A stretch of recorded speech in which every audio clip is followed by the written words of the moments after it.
Mereka adalah gangster di penjara. Semuanya adalah penjahat, makhluk sosial, jiwa sosial, pisang sosial telah ditato. Aura garang dan mematikan. Ada yang mencoba menentang mereka. Dia langsung menendangnya. Kemudian mereka langsung mengeroyoknya. Meskipun mereka garang di penjara, tapi harus tetap bekerja menjadi tukang. Mengandalkan mereka bisa bekerja dengan bagus. Itu tidak mungkin.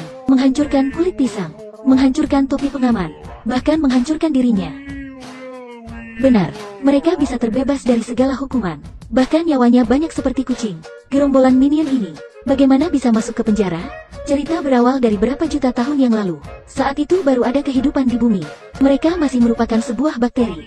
Seiring dengan revolusi makhluk hidup, mereka mengikuti hewan amfibi datang ke permukaan. Itu adalah pimpinan pertama mereka saat mereka ada di bumi. Kemudian, tapi mereka tidak merasa sedih, karena mereka menemukan pimpinan yang lebih kejam dan kuat. Mereka mengikuti dinosaurus menaklukkan daratan. Di suatu hari, seorang minion menemukan pisang. Kemudian terjadi hal yang menakjubkan. Batu besar turun dari lereng menuju ke arah pimpinannya. Untung saja kaki dinosaurus lincah. Sepasang kakinya sangat lincah, akhirnya bisa berhasil menghindari kecelakaan. Saat ini seorang minion bergegas membantunya. Kemudian, seiring berjalannya waktu, pimpinan mereka terus berganti.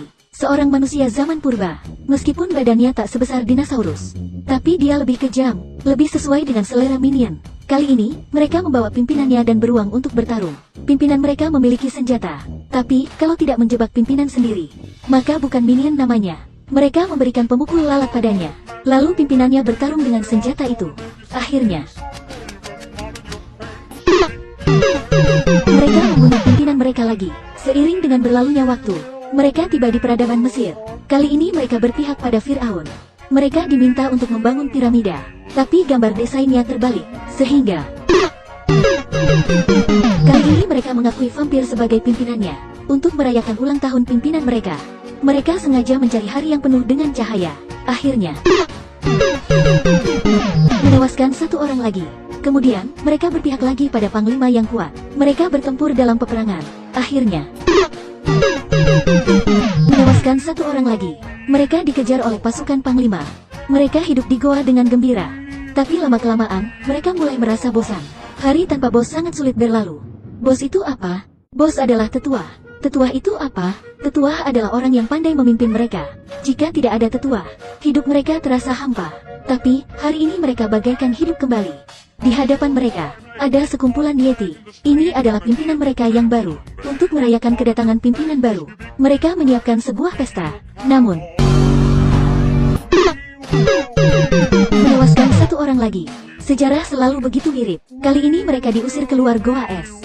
Mereka kembali mencari pimpinan yang handal. Melewati gunung salju, melewati hutan dan lautan, menjumpai pembunuh yang gila, dan pernah dihukum mati.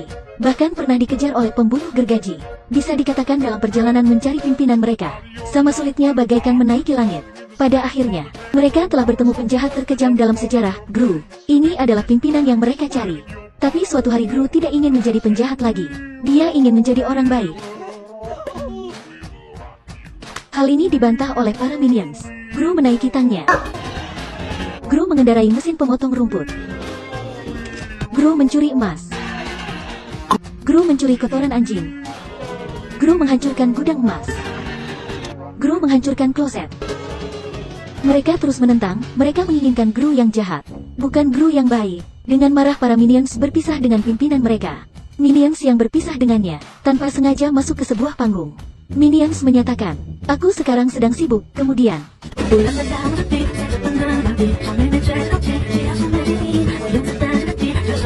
penonton bersorak sangat meriah. Saat juri menanyakan pertanyaan klasik, apa cita-citamu? Para minion menjawab cita-citanya adalah menjadi seorang penjahat, merampas bank, menghancurkan gudang emas, membeli pisang. Para juri sangat tersentuh. Kemudian mereka lapor polisi, sehingga mereka tiba di penjara. Gerombolan mereka banyak, mereka berkuasa di sana. Mereka adalah gangster di penjara. Jika tidak senang maka akan langsung mengeroyoknya. Mereka adalah sekumpulan penjahat, menerima uang keamanan, menerima emas, merampas boneka, bahkan berolahraga pun harus ada pelayan khusus. Mereka di penjara mengantri tato, tidak ada yang peduli. Bahkan kamar mandi menjadi tempat khusus untuk mereka. Hari ini, seorang minion mengenang masa lalu, bersama Gru, membantu mengobati mereka saat terluka, memberinya mainan saat merasa sedih, akan memberikan pancingannya saat pancingannya hilang. Walau dia bukan lagi seorang penjahat, Tapi tidak ada yang bersikap baik padanya. Para minions memutuskan untuk melarikan diri dari penjara. Mereka ingin pergi mencari Gru. Malam ini para minions berdiskusi bagaimana cara keluar dari penjara. Pertama, mencuri semua kipas angin. Kemudian mencuri semua kloset. Ketika temannya lenggah, ia mencuri pakaian mereka. Dan mesin cuci. Kemudian menyelidiki aliran listrik. Semalaman menjahit pakaian penjara. Setelah itu membuat mesin cuci sebagai alat penggerak. Benar, mereka membuat sebuah pesawat, menggunakan kloset sebagai tempat duduk. Bahkan ada pramugari yang mengecek tiket. Orang di kelas atas melihat koran dan minum teh.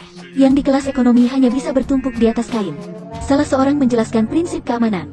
Pilot menggerakkan pesawat. Di bawah arahan mereka berhasil melarikan diri. Tapi, apakah kalian melupakan beberapa orang? Hidup dalam waktu krisis. Tidak, mereka tidak akan mati. Mungkin mereka sendiri tidak mengetahui. Di samping itu, temannya dikejar polisi. Tapi saat mereka mendarat, kembali ke penjara lagi. Dan para minions yang melarikan menggunakan pesawat, telah memulai perjalanan kejahatan mereka. Pasti ada yang menanyakan nama film tersebut. Film ini berupa cerita tambahan, Yellow is the New Black, Minions, serta Despicable Me 3. Jadi jangan bertanya saya lagi. Cerita berakhir di sini. Jangan lupa follow ya.